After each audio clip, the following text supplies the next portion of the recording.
Hey, all right, shalom, shalom. I want to start off by giving all praises, honor, and glory to Yahweh, Ba'ashem, Yahweh Shai, Ba'ashem, Kodash. I want to say and give double honors to the apostles and the bishop elders of Great Millstone for teaching His word in truth and sincerity and for ruling well.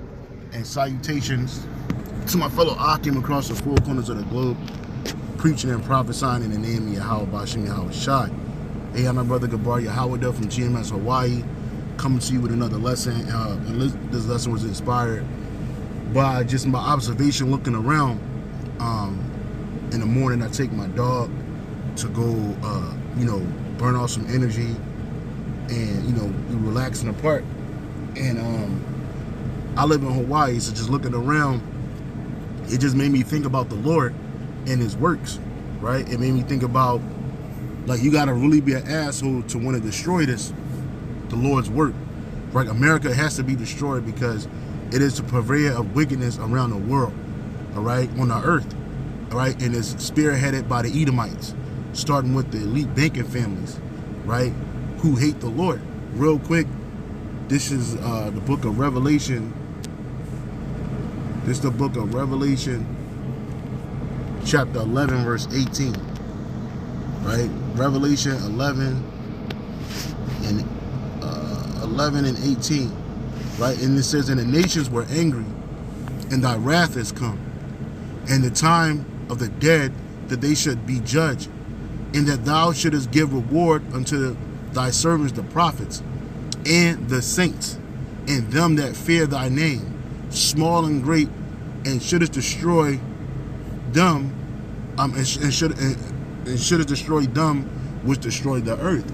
Now, that's beautiful because it's a lot in that one verse right there. So I want to break it down. It says the nations were angry, they were mad, because see, the deal that Esau gave these nations was a raw deal, right? It wasn't a permanent deal, right? And they're going to be judged. These nations, they really angry at Yahweh Ba'ashem Shai because now it's their time for judgment. See, these nations, they don't think that they deserve to be judged. They don't think that judgment is proper. But wait a minute, you're oppressing the Lord's people. Wherever we're at, scattered amongst these nations, the nations are oppressing us, especially the nation of Edom, right?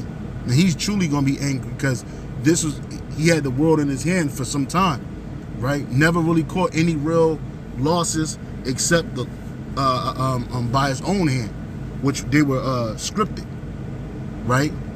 But Yahweh Ba'ashem Shai is about to come back and judge him, right? The nations were angry and thy wrath is coming. Let me read that in the NLT. Just bear with me, brothers. This is the book of Revelation 11 and 18 in the NLT. It says the nations were filled with wrath, but now the time of your wrath has come, right? Because these nations, they exercise, we just said it, these nations, they exercise that wrath against us, the Lord's people, right? Who they call so-called Negroes, Latinos, Native Americans today. These nations, they exercise pure wrath against us because they hate the Lord, right? And it says, the nations were filled with wrath, but now the time of your wrath has come, right? The time of Yahweh Ba'ashem Shai wrath is coming, right? It is time to judge the dead. The dead are these nations. These nations are without the knowledge and wisdom and understanding of Yahweh Ba'ashem Shai. He's not dealing with them. So these nations are dead from the neck up. Just like 2/3 of our people are in a dead state from the neck up. All right? So it says, it is time to judge the dead. And what? And reward your servants, the prophets. All the prophets come from the nation of Israel, right? None of the prophets are coming from these other nations. Now, can the Lord put the spirit on these other nations to prophesy? Absolutely, right? But they're only talking about their destruction. And sometimes they talk about how the Lord is going to exalt his people. Like a great example of that is, I think I always get their names mixed up. So it's the story of Balak and Balaam. And one of them was a Midianite. And the Lord put the spirit on him to tell that Moabite, he might have been an Ammonite. I think he was an Ammonite king. That, hey, look, you can't put no curses on these people because the Lord had blessed them, right? So again, this reward is coming to the Israelites, right? It's time to judge the dead and reward your servants, the prophets, right? As well as your holy people. Who is the Lord holy people? The Israelites, right? Not no church of God in Christ, not no church of Christ. Absolutely not. It's the Israelites, the elect of Israel, right? And all who fear your name, the only ones that ever fear the name of Yahweh Shem Shai is the remnant of the people of Israel, right? From the least to the greatest, it is time to destroy. This is the point I want to make. It is time to destroy all who have caused destruction on earth, man. And who has caused destruction on earth? Esau, Edom. Esau, Edom. You have caused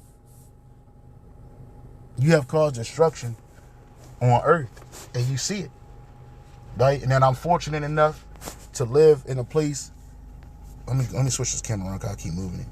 I'm fortunate enough to live in a place where people would deem so-called beautiful, right? But it's still hell here.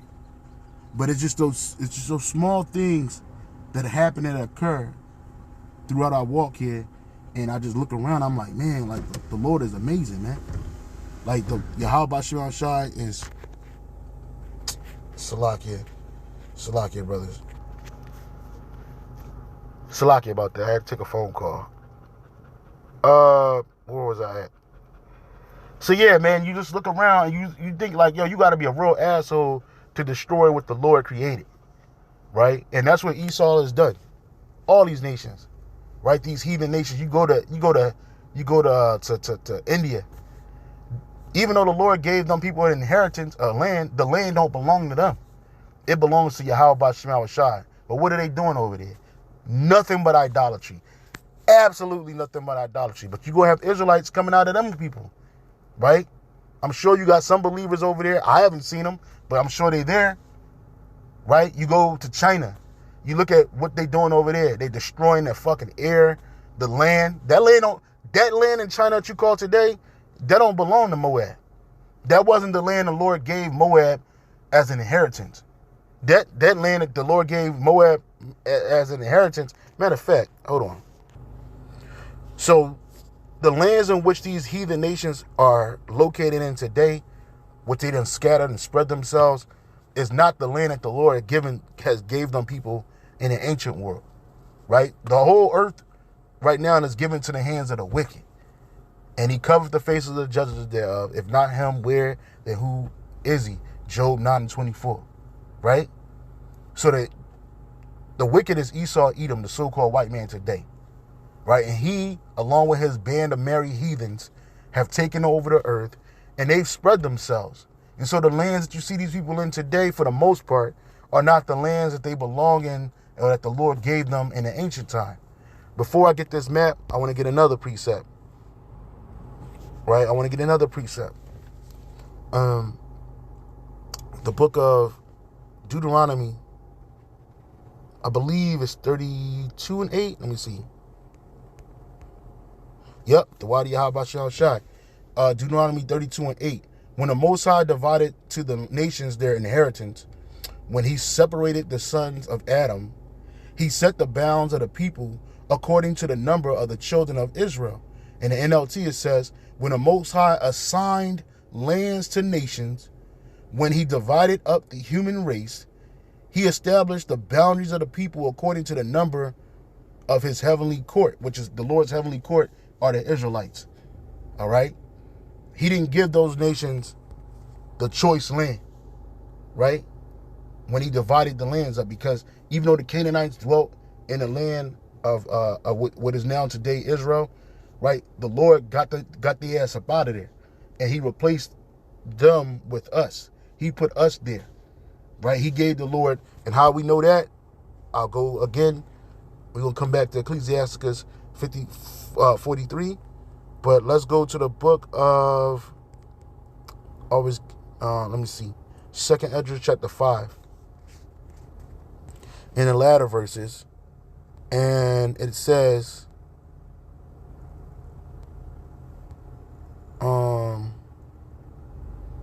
just bear with me. Just bear with me, brothers. I'm going to find it. Yes.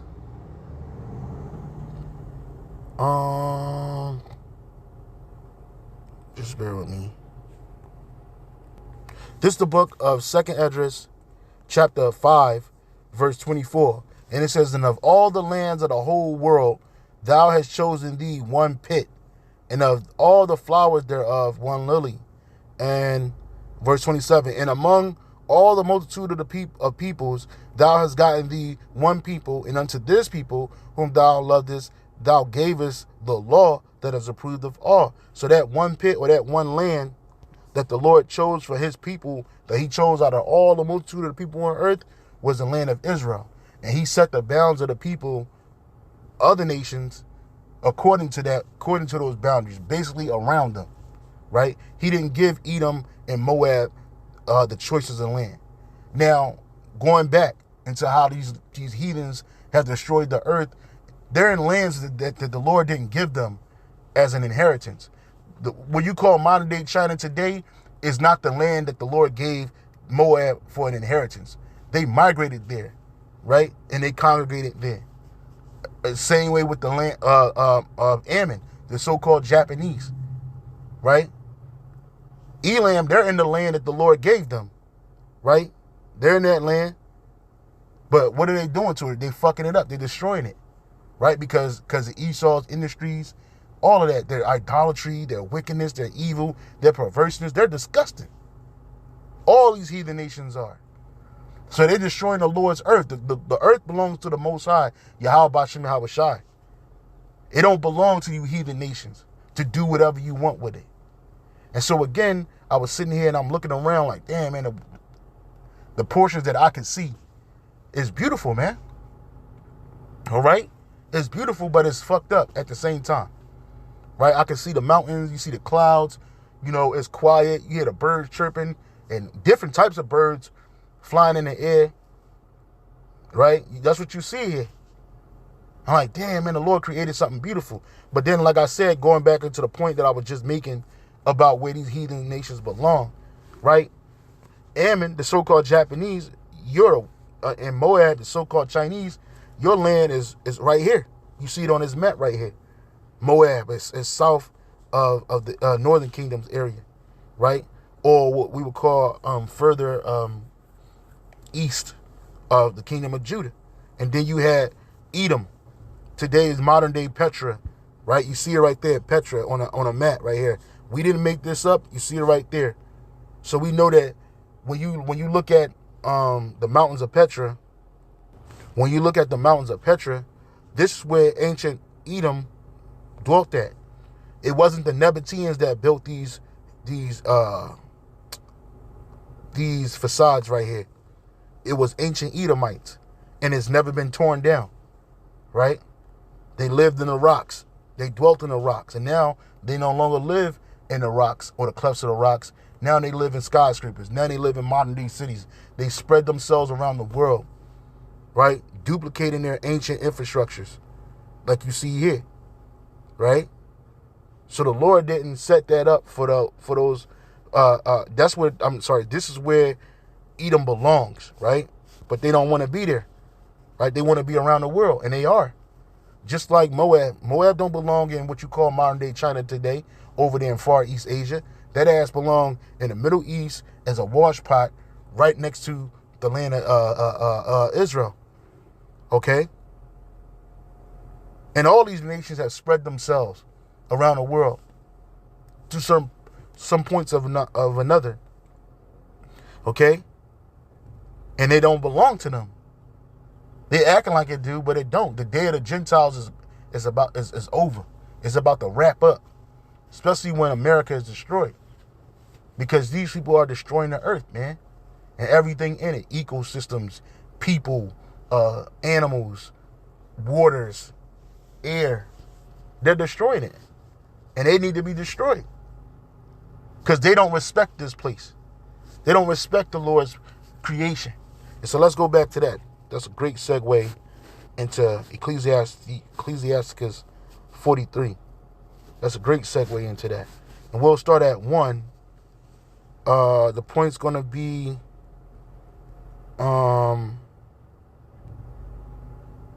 Slovakia.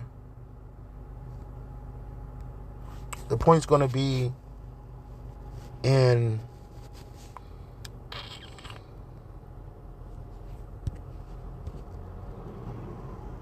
13. The point's going to be in 13, but we're going to start at 1. Here's Ecclesiasticus chapter 43, verse 1. The pride of the height, the clear firmament, the beauty of heaven with his glorious show. The sun, when it appeareth, declareth at his rising, and at his rising a marvelous instrument, the work of the Most High. Right? You got these heathens. They worship the sun. Right? The Montezarianites, who you call today. Well, they ain't the people that they call themselves Egyptians, but what you call Egyptians. Right? They were sun worshipers, man. Them Babylonians, they were sun worshipers, moon worshipers, right?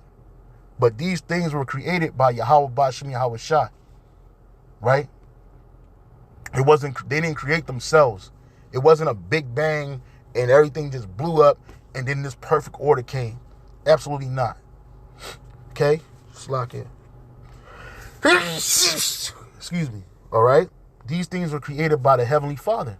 And the nations took it and they worshipped it instead of the Creator. It says at noon, excuse me. It says at noon it parcheth the country, and who can abide the burning heat thereof? Right? You ever standing outside when it's noon and the sun just be blaring down on you? That shit is hot, right? So people will be looking for shade, trying to look for an opportunity to cool off, right?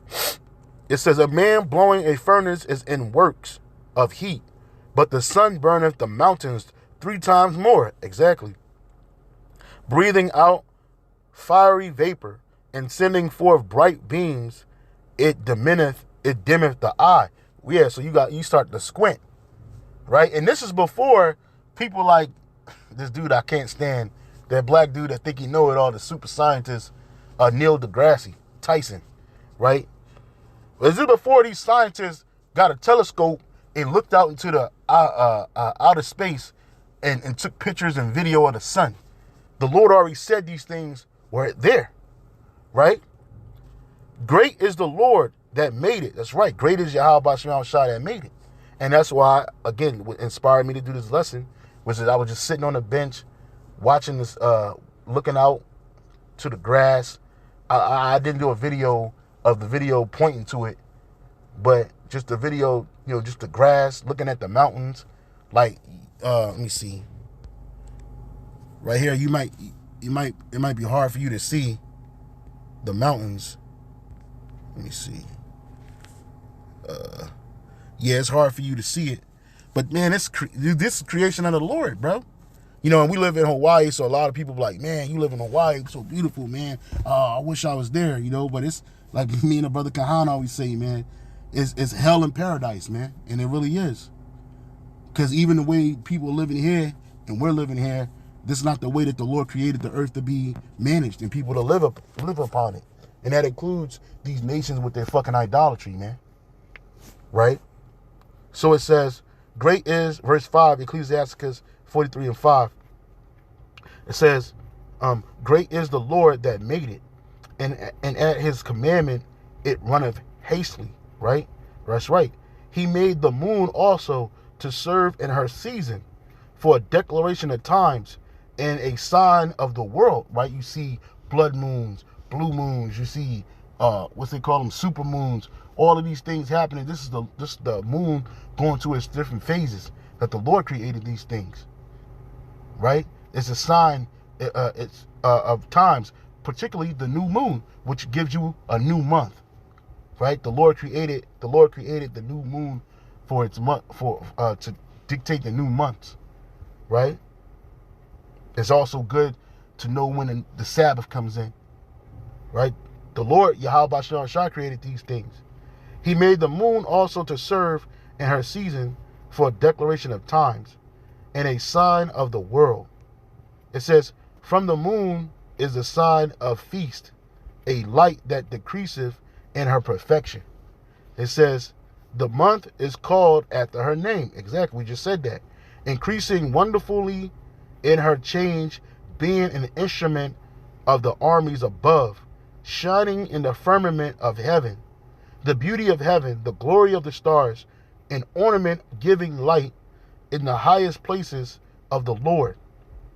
At the commandment of the Holy One, they will stand in their order and never faint in their watches, right? You got Esau.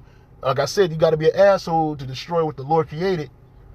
You got Esau throwing nuclear missiles at the moon, trying to destroy it, because the Lord said if you can destroy the sun, the moon, and the stars, the Lord will forget his people. And Esau, he has hopes and dreams that the Lord would do that, but he can't destroy what the Lord created, so the Lord's never going to forget his people. Again, you got to be an asshole to destroy what the Lord created, right? That includes people. That includes everything on the earth serves a purpose. Everything inside the earth serves a purpose. Yeah, you got this guy drilling underneath in the earth for oil, so he can exploit the lubricants that the Lord created in the earth, right? Geothermal energy. This guy, what they got, gas energy, right? I forget, it's a term for it. But Esau, he wants to exploit all these things, not for their natural uses, but for his sadistic use, because he hates the Lord. This is the reason why the Lord put this man to the side. And you can't say Yahweh Shema Shai is not merciful, because he gave this devil an opportunity to rule multiple times. And every time he ruled, it just got worse and worse. It never got better. And that's why you see the earth and the people mourning, languishing, sick, small, right? People marvel at the sight of a man that's about damn near 8 feet tall. That's how tall people used to be back in the ancient world, in the Middle Ages, right? Before all Esau got his claws on the earth and really dug in with this violence and bloodshed and destroyed it. And that's why the Yahweh Shema Shai is going to bring that wrath, man. He ain't going to hold his peace no more. Real quick, this is the book of 2nd Esdras, chapter 15, verse 8.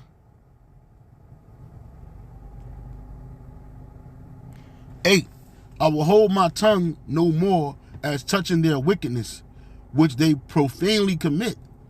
Neither will I suffer them in those things in which they wickedly exercise themselves. Behold, the innocent and righteous blood crieth unto me, and the souls of the just complain continually. These are the souls of the Israelites that go back to the spirit world. They're complaining to the Most High Yahweh Shema Shai continually about their experiences down here on this earth, man. The earth was created to be a paradise, and the Lord's people can't even enjoy it because of the wickedness that's going on. And therefore saith the Lord, I will surely avenge them and receive unto me all the innocent blood from among them. Behold, my people is led as a flock to the slaughter.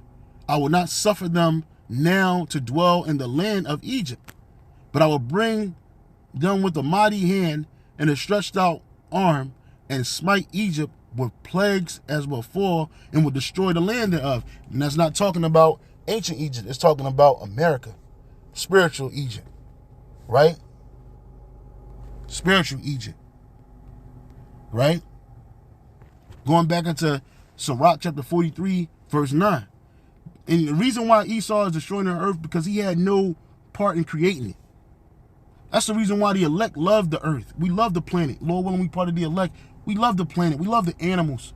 We have a different respect and reverence for these things that the Lord created. Like, if I see a wilderness, my first thought is not, oh, let's destroy these trees.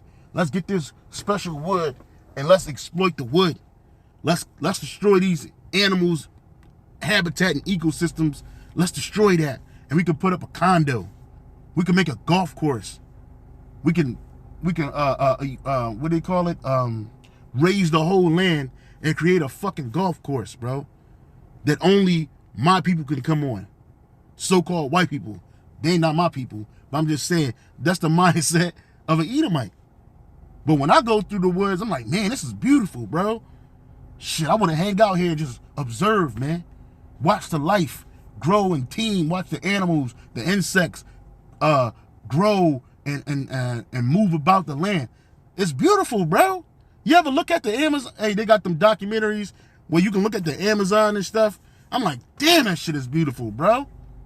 But Esau looked like, damn, that shit need to be burnt down so I can live on it and I can exploit it. That's what Esau thinks, man. He's a fucking devil. Right? Ecclesiasticus 43:9. The beauty of heaven, the glory of the stars, and the ornament giving light in the highest places of the Lord. At the commandment of the Holy One, they will stand in their order and never faint in their watches. Look upon the rainbow and praise him that made it. Yeah, we do. When we see the rainbows, brothers see rainbows. I live in Hawaii. Rainbows are a common thing. That's why they call this place the Rainbow State. But on the mainland, rainbows are not so common. You can't see past the fog. You can't see past the pollution in some places. Right? So when brothers catch a rainbow, they take a picture, post like, yo, look how beautiful this is, man. And we know what that rainbow represents. Unlike Esau, this nigga see the rainbow and say, oh, look, I'm going to apply that to wickedness and evil, homosexuality, lesbianism, transsexuality, pedophilia. That's what this devil do, man. He don't even respect it. Oh, the reason why we have rainbows is because of refraction of light and this and that and blase, blase. When in reality, the reason why the rainbow is established is a covenant between Yahweh Bashim Yahushai and the earth that he wasn't going to flood it again. He promised Noah, hey, look, I'm going to create this bow and I'm never going to flood the earth again, man. It's going to always be a remembrance of, hey, I flooded the whole earth and destroyed it. And the things thereof, except for 8 souls and those things that were left on that ark, man. But Esau, that ain't enough for him. Son of a gun. This dude need to be destroyed, bro. Look upon the rainbow and praise him that made it. And we do. When I see the rainbows, Barakatah Yahweh Bashim Yahushai. Blessed be Yahweh Bashim Yahushai, bro, for creating such a beautiful thing. Right? Praise him that made it. Very beautiful it is in the brightness thereof. It compasseth the heaven about with a glorious circle. Because when we see the rainbow, we see that arc, right? But in reality, it's a circle that's bent. It's a circle that's bent. And who created that? Esau didn't do it. Yahweh Bashim Yahushai did it. Okay? It says, glorious, it says, with a glorious circle, the hands of the Most High have bent it. You see? It says, by his commandment, he maketh the snow to fall. By his commandment, he maketh the snow to fall apace, and sendeth swiftly the lightning of his judgment. Though the treasures are open and clouds fly forth as fowls, says, that's not the point. What's the point? Hold on, brothers. Let me see.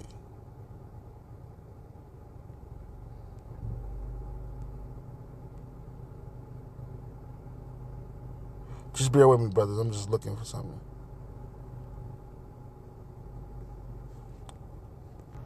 Sakan, in that same chapter, like I'm at 22. We could keep reading.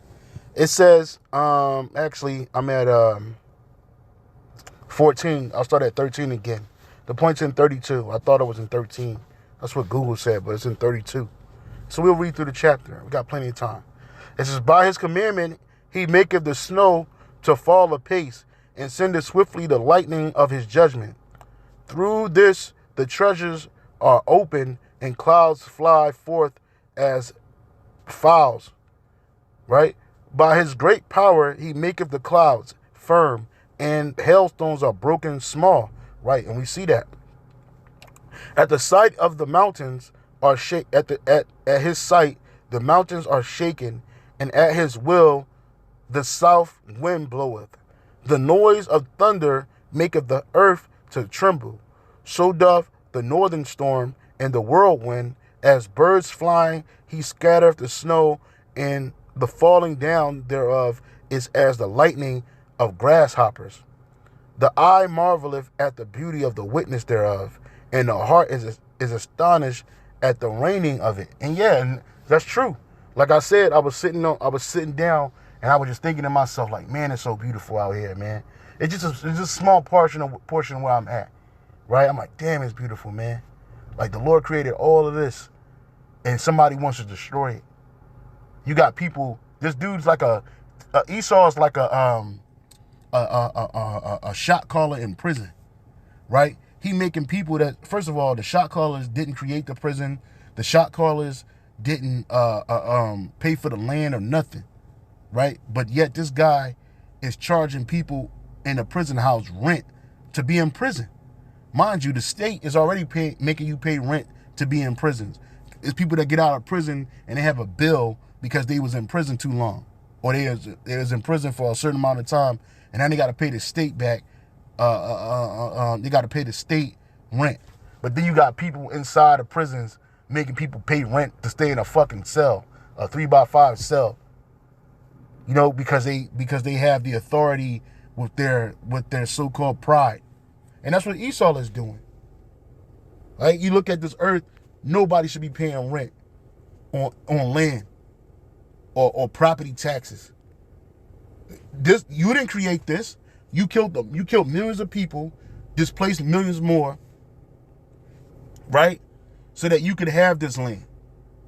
And then you had the audacity to charge people exorbitant amounts of rent to live on it. Here it is, you born into a world with nothing, right? But what Yahweh Shema Shah is giving you. And then this devil, he acts like he created this prison. Because this world is a prison right now for us. But then soon it's going to be a paradise for us and a prison for the heathen. Right? And they're going to have to pay a tribute to Yahweh Shema Shah, King David, and the rest of the Israelites. Starting with the elect. Right? But it's going to be a paradise though. Right? It's just that you Edomites, you're not going to be able to truly benefit off it. You're going to benefit from cleaner air. Even the slop that you get in the kingdom of heaven is better than the 5-course meal that you given a sellout nigga in this world. Right? You didn't create nothing, but yet you act like you did. Right? You place yourself as you the most high. But you destroy. Nothing you ever brought to this world was good for this world, Esau. You hate the Lord. That's why I said you got to be an asshole to destroy what the Lord created, man. Because only an asshole would do such a thing. Anyway, it says, verse 21, it devoureth the mountains and burneth the wilderness and consumeth the grass as fire. A present remedy of all is a mist coming speedily, a dew coming after heat refresheth. By his counsel, he appeaseth the deep and planteth lands therein. Yep, there's a lot of lands underneath of the ocean. We haven't even seen yet. There's so much that the Lord Yahweh Shema Shai has for us who fear him, and ultimately all his people, but mainly the elect, man. Because Lord, when we part of the elect, we're going to bear witness with our eyes first, right? Next to his only begotten son, Yahweh Shai. Says, verse 24, they that sail on the sea tell of the danger thereof, and when we hear it with our ears, we marvel thereat, right? And that's true. It's a lot of perils when you're on a sailboat, and if you're able to live through that, and then you come back home and you tell these stories, we're like, wow, that's crazy. We marvel at something we heard with our ears, right? For therein be strange and wondrous works, varieties of all kinds of beasts and whales created.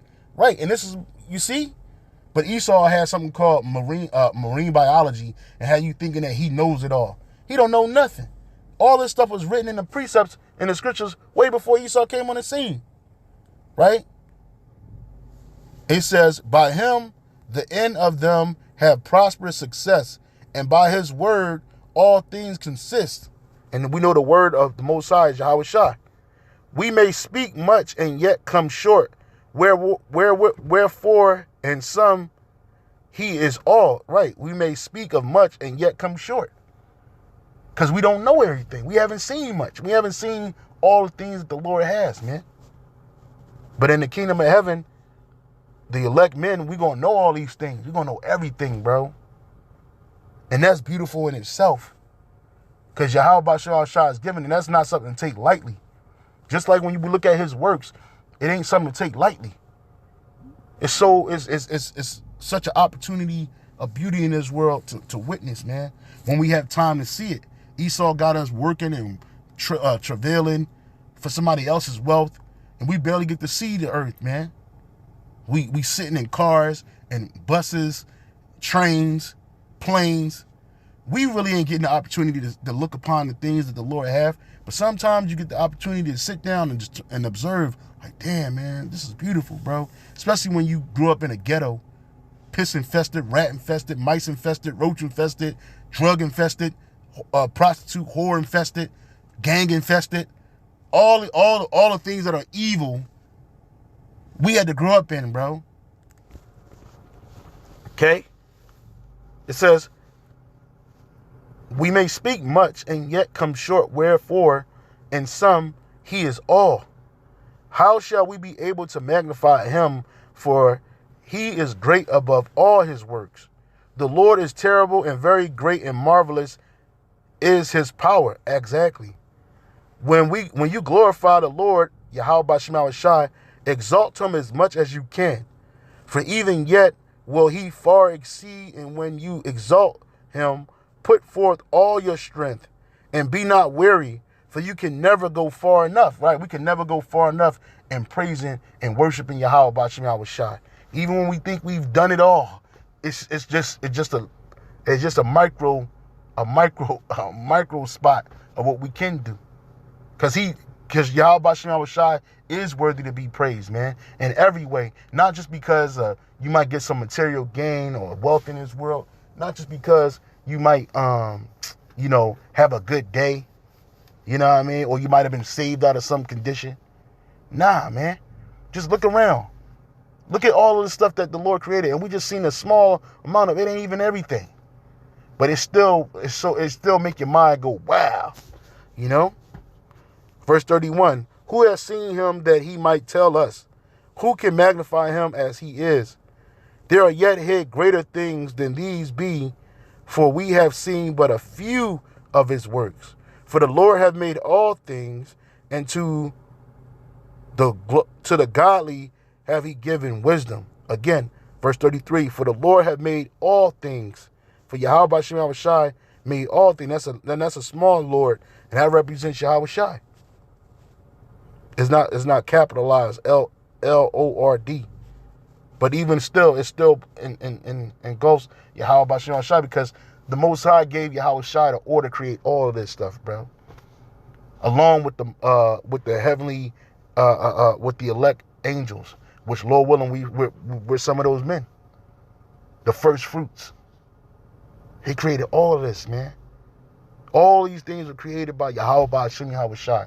And that's why both the Heavenly Father Yahweh and his only begotten Son Yahweh Shai are worthy of praise and worship. You got some Israelites running around here talking about you ain't supposed to worship Yahweh Shai. Are you out of your fucking mind? Can you do what Yahweh Shai did? Right? Did you sacrifice your life for the Lord's people? Do you love the Lord's people more than he do? Absolutely not. Right? So it's, again, for the Lord have made all things, and to the godly have he given wisdom. Who's the godly? The elect men. He's given his wisdom to. So yeah, brothers, I was just sitting here and I was observing, and I thought to myself, man, and then these precepts, this chapter of Sirach 43 came to my mind. And it made me want to edify with it. And so I hope you were edified, man. So the next time you at a park, the next time you looking up at the stars, at the sky, the next time you looking at animals, insects, trees, people, hey, know that it was Yahweh, the sun, the moon. It's Yahweh Shema Shai that created these things, and it is Yahweh Shema Shai that we ought to worship. With that, I'm going to say, Shalom, all praise, honor, and glory to Yahweh, Ba'ashem, Yahweh Shai, double honors to your apostles and the bishop elders, a great millstone for teaching us his word in truth and sincerity and for ruling well. And salutations to the elect. Keep pushing, keep striving. We almost out of here. Hey, Shalom.